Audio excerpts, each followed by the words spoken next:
Hey, I hope everything's going well. I just wanted to share something that's been on my mind here lately. So I live in the United States, and it's a place where we're so blessed to have freedom of religion, right?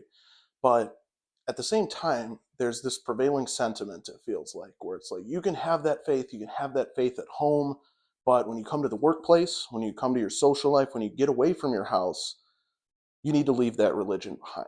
And so, as a Christian, as a Catholic, sometimes it's a challenge. How do I find ways to share my faith? And so, I just wanted to share three ways that I've kind of taken to trying to share my faith as best as I can in these regards. And of course, if you're called to share God's light in bigger and more overt ways, that's wonderful. But here's just a few ways that I think can help a little bit in the everyday.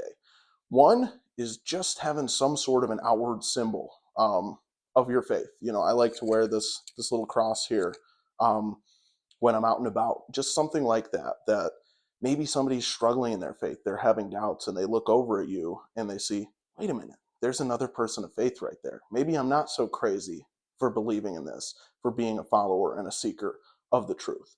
So you never know how those things are going to impact people, and they can be pretty powerful. Secondly, is when faith does come up in conversation, let it come up.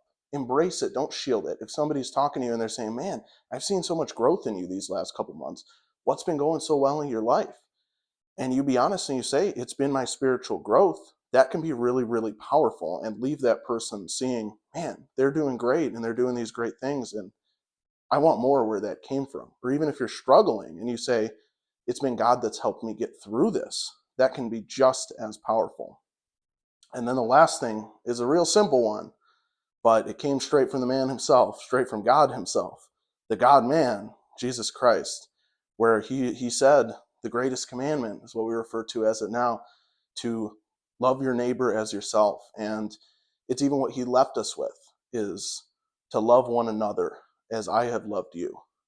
Look, when you show God's love, knowing that God is the source of all love, he is love, he is the source of all goodness, we're like the moon, the way that the moon reflects the sun's light.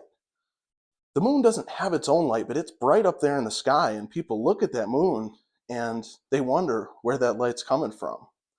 And so when you love people in your daily life, you can be like the moon and you can show people the way to the sun. No pun intended. God bless.